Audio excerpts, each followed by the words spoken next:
Kembali lagi di Ngobrol Juve ala gue, episode ke-11, review pertandingan Hellas Verona versus Juventus.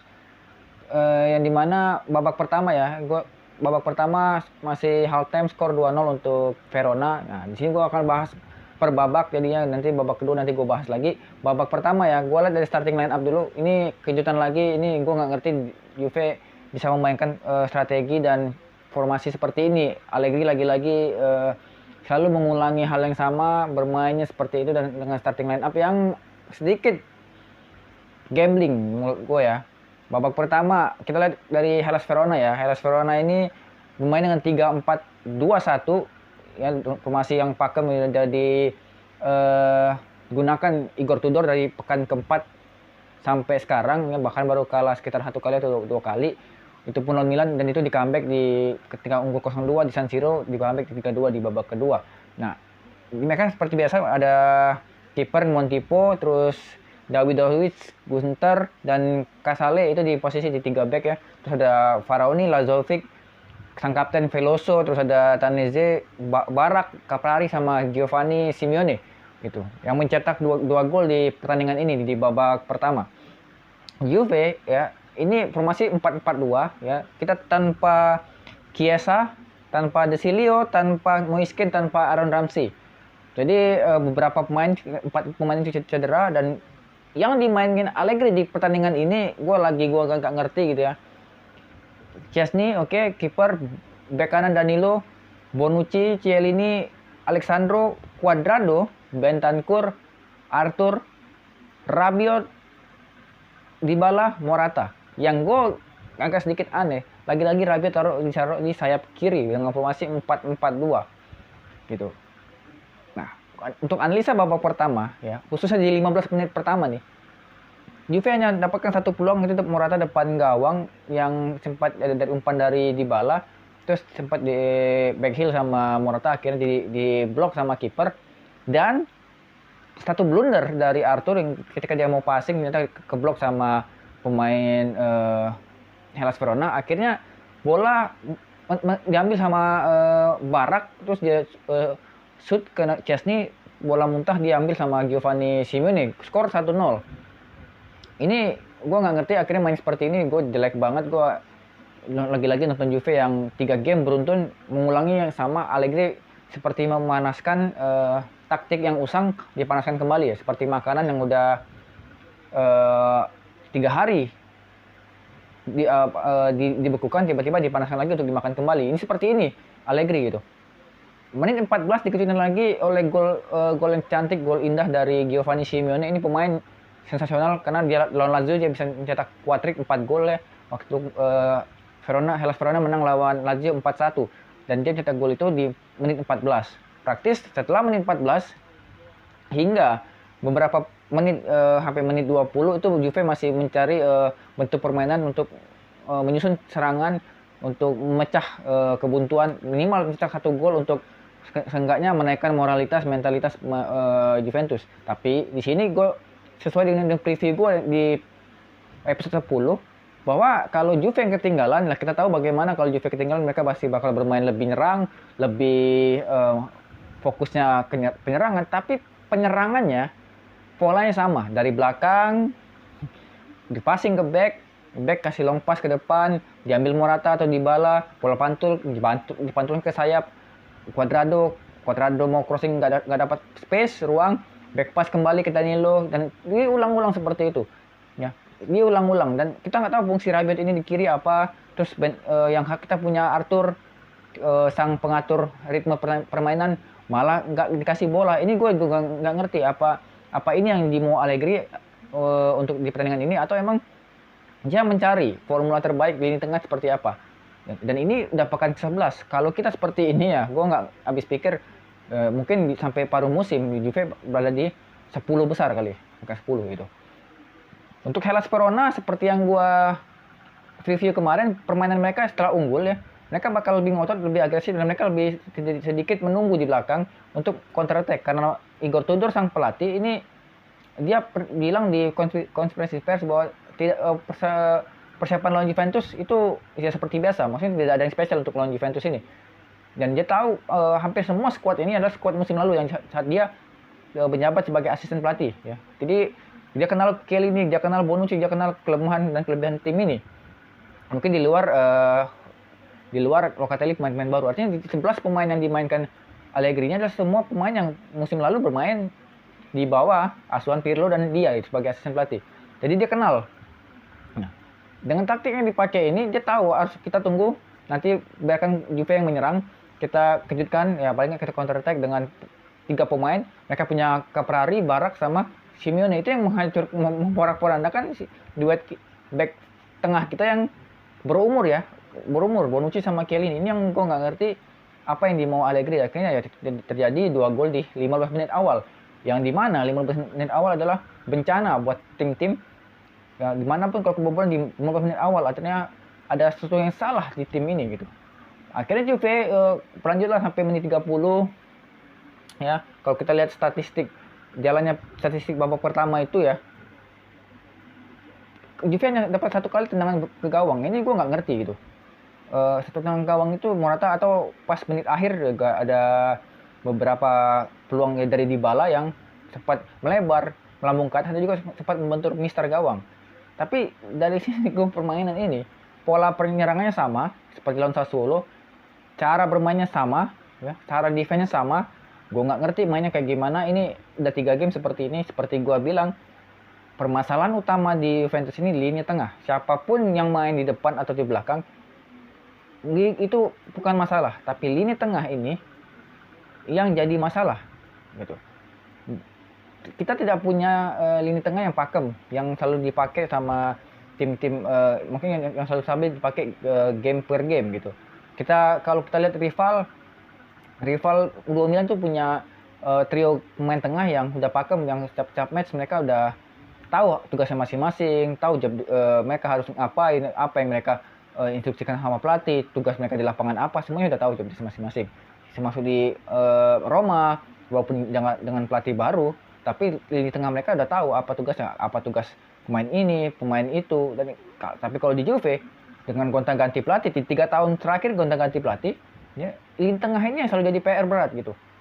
Kita nggak bisa maksimal dengan pemain-pemain itu karena ada yang cedera, ada yang tidak fit, ada yang COVID. Jadi ini bermasalah. Dan satu lagi, kita pemain-pemain ini banyak yang tidak bermain di posisi natural gitu. Seperti terhadap gue taruh di sayap kiri, gue nggak ngerti apa mungkin dia untuk perubahan secara formasi ketika Juve main 3-5-2, otomatis Alexandro harus jadi wingback untuk bisa menusuk atau bisa crossing. Sayangnya Alexandro ini crossingnya jelek banget. Jadi yang gue harap ini Juve kalau nyerang dari kiri ya kita nggak bisa crossing. Dan itu udah kebaca sama Igor Tudor, ketika Alexandro udah naik ke atas dia nggak bisa crossing. Akhirnya dia paling nggak cut back atau back pass ke belakang. Itu udah dibaca semua gitu dari Igor Tudor, karena dia tahu dia sebagai asisten pelatih Juventus musim lalu gitu. Jadi babak pertama ini 15 menit pertama yang buat Hellas Verona, selebihnya Juve ya menguasai, tapi apalah arti menguasai pertandingan tapi tidak bisa mencetak gol. Paling tidak di babak kedua kita lihat apa yang akan dilakukan Allegri di babak kedua. Kalau gue lihat dengan sistem main kayak gini ya harapan ada pergantian pemain, terutama di posisi mungkin sayap kiri. Dan yang gue agak sedikit riskan kalau bermain seperti ini terus, kita tidak akan susah menang, akan mencetak gol. Bayangin tim kelas Juventus baru bisa mencetak 14 gol. Itu gua nggak ngerti 14 gol itu gimana ngitungnya ya. Maksudnya Juve dengan pemain-pemain yang berkualitas itu baru mencetak 14 gol. Itu gua nggak ngerti itu. Bisa dari 11 pertandingan mencetak 14 gol. Artinya nggak nyampe 2 gol per game. Lini depan kita susah nyerang, lini belakang kita keteteran karena ya ada missing link di antara kedua lini ini gitu. Lini tengahnya nggak jalan. Kita nggak bisa menguasai lini tengah kalau pakai lini tengah yang ya lini tengahnya nggak punya sistem, maksudnya nggak punya pakem gitu. Apa sih tugasnya Bentancur di game ini? Tugasnya Arthur apa? Terus Rabiot ini fungsinya apa? Jadi di game ini nggak kelihatan sama sekali. Makanya dengan formasi 3-4-2-1 yang di counter sama Igor Tudor dipakai buat melawan 4-4-2 Juve, itu berhasil. Kenapa? Tugas lini tengah mereka lebih aman. Kenapa? Karena dua lini tengahnya nggak kepake, nggak digerak gitu, nggak gerak. Jadi mematikan lini tengah, otomatis kita nggak bisa nyerang gitu. Nyerangnya lewat tengah, lewat sayap, kasih Bonucci, long ball. long ball seperti itu ya. Sampai kapan nih bisa nyetak gol kondisi kayak gitu. Dan Morata juga nggak kelihatan punya speed buat kerja keras buat menciptakan space buat Dybala, ya sama aja tidak bisa cetak gol juga. Peluang babak pertama bentul mistar dari Dybala menit 44, selebihnya ya amburadul gitu. Gue nggak ngerti apa yang harus dilakukan di babak kedua. Harapan gue di babak kedua ada sedikit perubahan dari Allegri, khususnya mungkin masukin pemain yang punya daya jelajah gitu, mungkin ya tarik Rabiot, coba mainin si Kai Jorge gitu, untuk jadi formasi 4-3-3 atau 4-2-3-1, double pivotnya Bentancur, Arthur, yang kirinya pakai Kai Jorge di kiri gitu, atau Morata taruh di kiri, Kai Jorge taruh di lini depan, ya tetap Cuadrado di kanan gitu. Dan atau Kulusevski mungkin, untuk paling nggak kita harus bermain lebih nyerang ya, tapi kita nggak bisa lupakan direct ball Igor Tudor ini. Ketika dari belakang counter, mereka langsung direct ke depan, karena mereka punya dua pemain di attacking midfielder yang tugasnya emang seperti itu. Dia 5 bola dari belakang, dia yang ngalirin ke Simeone di lini depan gitu. Jadi untuk babak pertama cukup ya, nanti kita saksikan di babak kedua. Nanti gue analisa lagi babak kedua setelah gamenya selesai. Untuk sementara babak pertama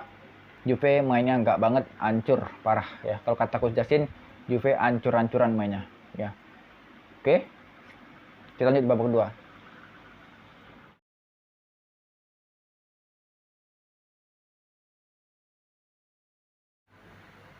Ya, sudah kita saksikan babak kedua, skor 2-1 ya. Jadi Juve kalah lagi, dan ini adalah 3 hasil beruntun yang buruk pasca menang di terakhir lawan Zenit 1-0.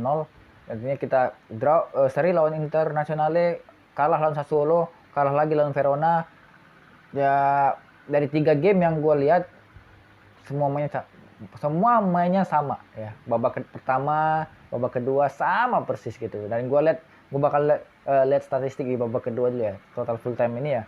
Ball possession 45-55 ya. Juve menguasai 55% babak kedua ya total. Terus Verona 45 ya. Kita tahu karena Verona punya tabungan 2 gol di babak pertama gitu. Jadi kalau ball possession ini Juve yang megang sampai akhir pertandingan ya wajar gitu ya. Tuh, oke. Shoot off target 10 gitu ya. 10, makanya banyak Juve dari 90 menit itu banyak kali shoot yang mereka lakukan, tapi tidak ada yang on target, karena on targetnya hanya 4 itu. Hanya 4 yang jadi gol 1. Sedangkan shoot on targetnya si Verona yaitu 5, hasilnya jadi 2. Dan begitu juga dengan shoot off targetnya adalah 5 shoot off target gitu. Jadi corner kick 4-1, block shotnya 2-2, terus juga foul 22-8, karena Verona sedikit bermain lebih kotor, lebih kasar, atau maksudnya lebih keras, karena agar memutus serangan Juve. Karena pasti Tudor tahu bermain kasar boleh, tapi bermain keras boleh, tapi jangan kasar gitu. Jadi mereka tahu bagaimana menghentikan pemain-pemain yang bertipe stylish kayak Dybala, kayak Kulusevski ataupun Locatelli, ya harus dimatikan ya, mungkin dengan cara bermain keras gitu ya. Dan ini yang terjadi gitu.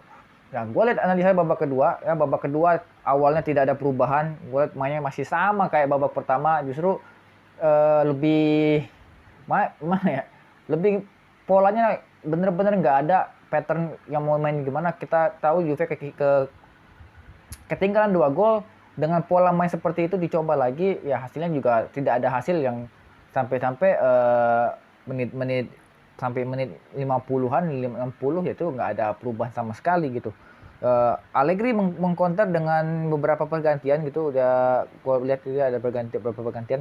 Menit 58 ya, karena pergantian ini sebelum gue bahas pergantian, gue harus tahu dulu pergantian ini emang harus dilakukan. Karena kalau kita lihat di 45 menit babak pertama, gue lihat di tadi yang gue analisa di babak pertama itu lini tengah nggak ada greget-gregetnya. Lini tengah tuh mati, kayak ya mereka ada 4 orang tapi kayak nggak main gitu. Jadi kayak Juve cuma bermain sekitar 6 pemain, 4 di belakang sama 2 di depan. Yang pemain tengah ini ya cuma ada tapi kayak nggak kelihatan gitu. Dan ini yang masih dimatikan Tudor di babak pertama.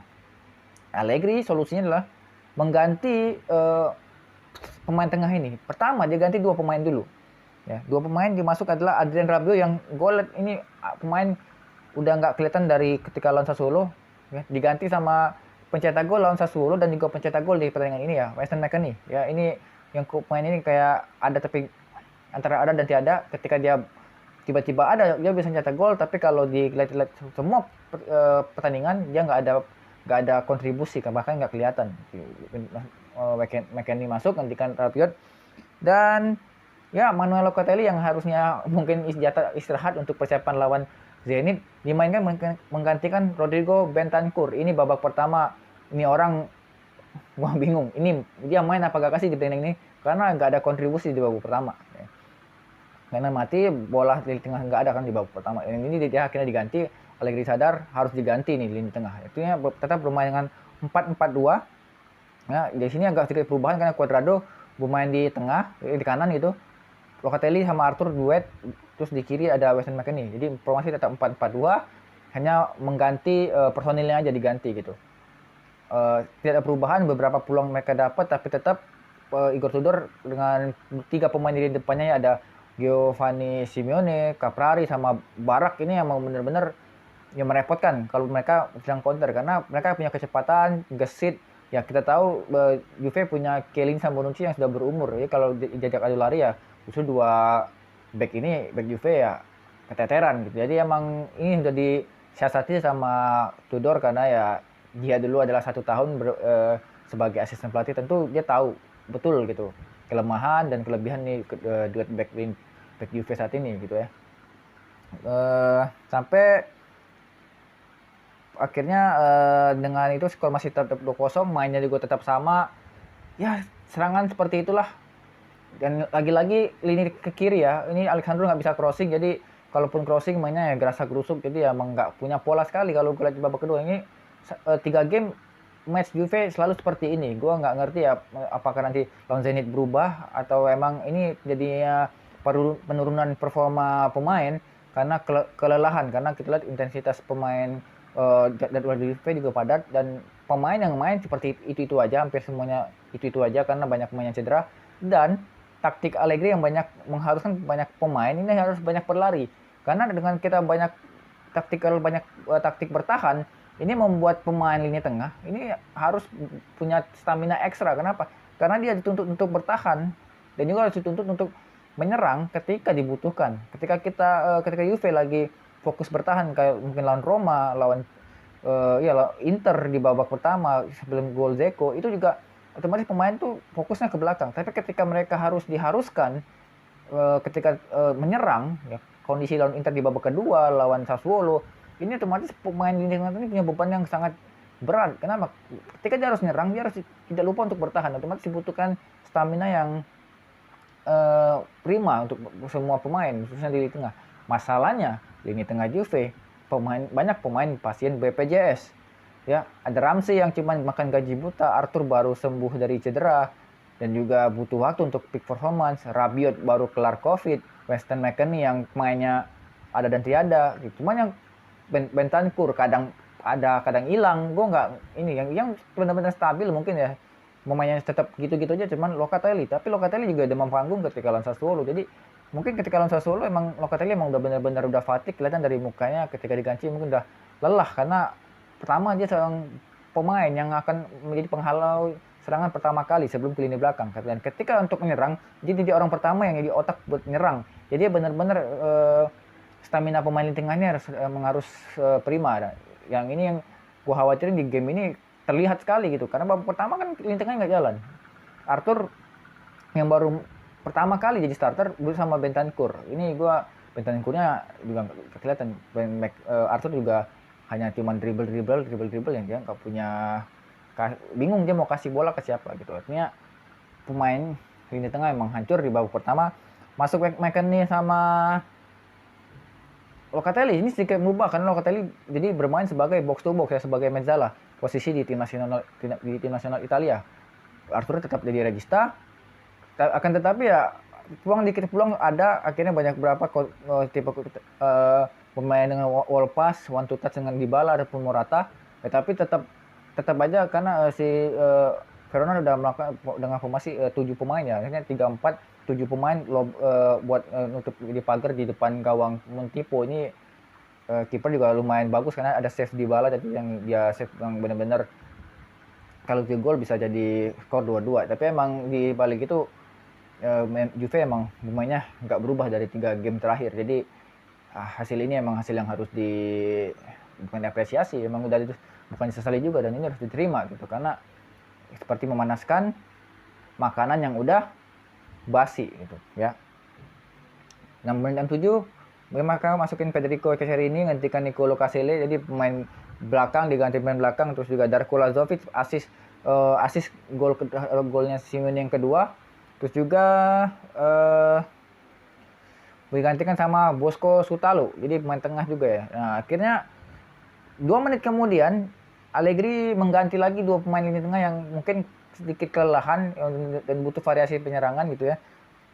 Arthur ditarik dengan Federico Bernardeschi ya. Bernardeschi masuk, terus Arthur ditarik keluar, otomatis kembali Locatelli sebagai regista. Terus memasukkan Dejan Kulusevski menggantikan Cuadrado. Jadi formasi jadi 4-3-3, all attack, kita mulai all attack lagi kayak lawan Sassuolo.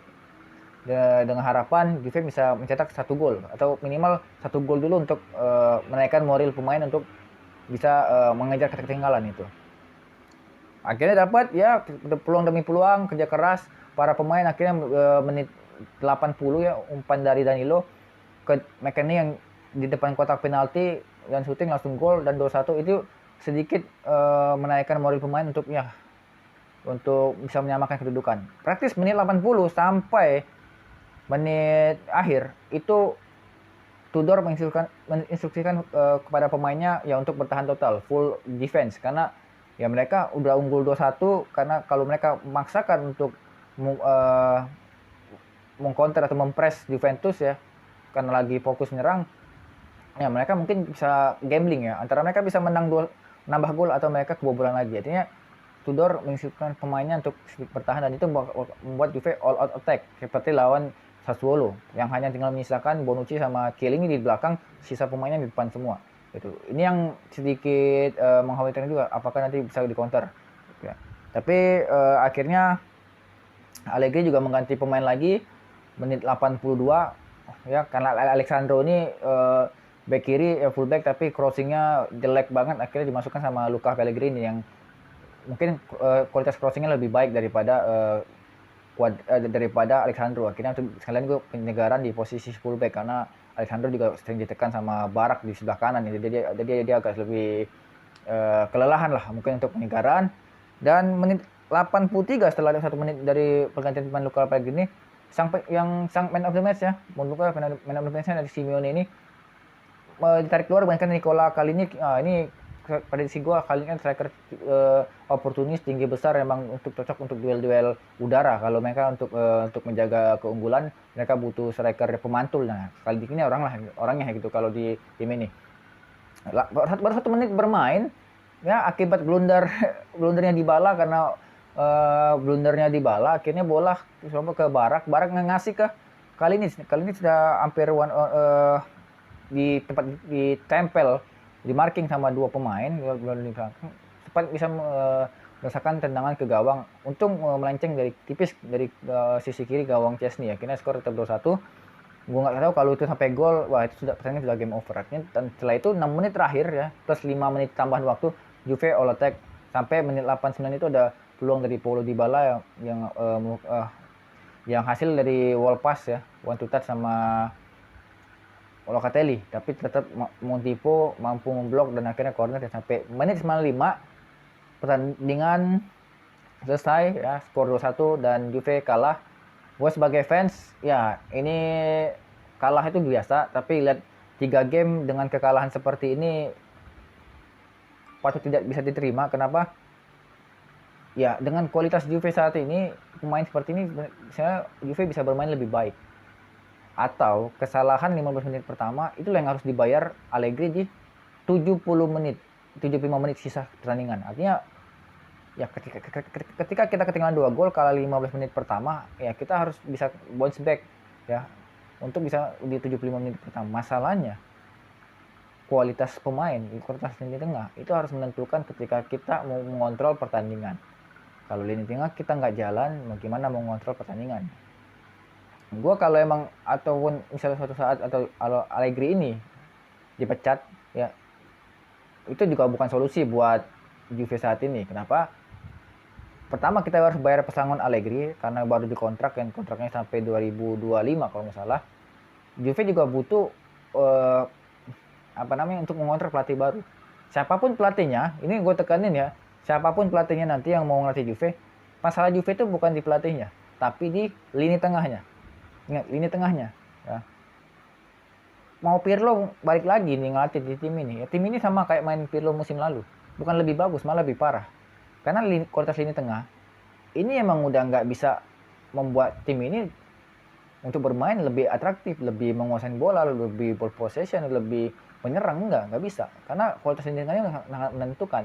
Seperti gue bilang, kualitas dua tim rival kita dari Kota Milan itu lini tengahnya lebih bagus daripada Juve. Ya, dua tim rival Kota Milan itu lini tengahnya lebih bagus daripada Juve saat ini. Ya. Jadi kalau kita berada di peringkat, ya sekarang kita di peringkat 8 ya. Ya di peringkat 9 malahan ya. Di peringkat 9 ya dengan poin 15, selisih gol 0 ya. Menang 4 kali, seri 3 kali, kalah 4 kali ya. Bahkan Hellas Verona itu di peringkat 8 ya.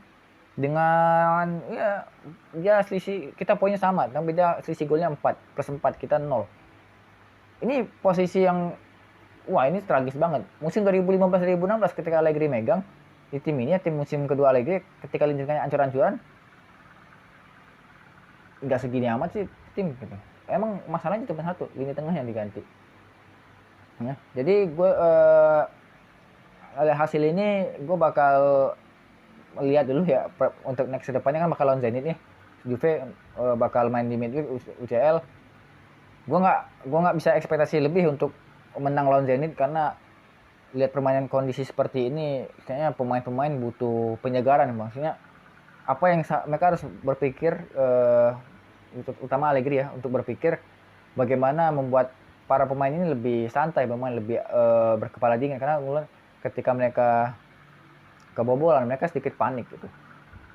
Seperti gue 3 masalah besar Juve musim ini ya, itu sama kan gue bilang kemarin. Satu, bursa transfer gagal. Kedua adalah taktik yang usang, khususnya di lini tengah gitu, karena kita nggak punya pakem, jadi otomatis taktiknya nggak bisa berkembang. Mau pakai taktik apapun, mau 4-3-3, 3-5-2, 4-5-1, 4-2-3-1, semua juga nggak bakal bisa jalan. Kenapa?